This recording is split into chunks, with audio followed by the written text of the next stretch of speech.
Hello welcome back guys. ഇന്ന് ഒരു പടം കാണാൻ വേണ്ടി പോവാണ്. ഈ പടം ഒരുപാട് കാലമായിട്ട് കാത്തിരിക്കുന്ന പടമാണ് ഗൈസ്. അതിന്റെ എക്സൈറ്റ്മെന്റ് എല്ലാവർക്കും എന്റെ മുഖത്ത് കാണാലോ അല്ലേ? ആസ് യൂഷ്വൽ ഇവന്മാരും ഉണ്ട് എന്റെ കൂടെ. പുരാതന വസ്തുക്കൾ ഏറെ ഇഷ്ടപ്പെടുന്ന വ്യക്തിയായോണ്ട് തന്നെ പുതിയ വണ്ടി പുരാതന വസ്തുവാക്കാൻ കാണിച്ച ശ്രമമാണിത്. വണ്ടീനെ വെള്ളം കാണിച്ചിട്ട് 6 മാസമായി. Back to the content. നമ്മൾ ഇന്ന് കാണുന്ന പടത്തിന്റെ പേര് കൂലി. സാക്ഷാൽ തലൈവരുടെ പടം.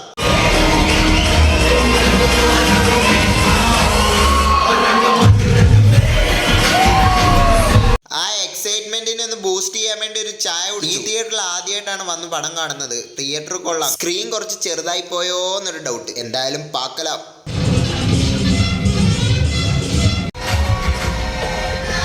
പടം കഴിഞ്ഞപ്പോൾ എനിക്ക് ഒറ്റ കാര്യം പറയാനുള്ളൂ. ഞാൻ വീഡിയോയുടെ തുടക്കത്തിൽ പറഞ്ഞ പോലെ ഒരു തലൈവർ പടം. സാക്ഷാൽ രജനീകാന്തിന് വേണ്ടി ലോകേഷ് കനകരാജ് ഡയറക്ട് ചെയ്ത ഒരു പടം. ലോകേഷ് കനകരാജ് മൂവികളിലെ ഫ്ലേവർ ഒന്നും എനിക്ക് ഈ പടത്തിൽ ലഭിച്ചില്ല കേട്ടോ. ഒരു രജനീകാന്ത് മൂവിയിൽ എന്തൊക്കെയുണ്ടോ അതെല്ലാം ഈ പടത്തിൽ. പിന്നെ തിയേറ്ററിൽ പോയി കണ്ടിരിക്കാം. എന്തായാലും തിയേറ്റർ എക്സ്പീരിയൻസ് പക്കയായിട്ട് കിട്ടും. അപ്പൊ ബൈ ഗൈസ്.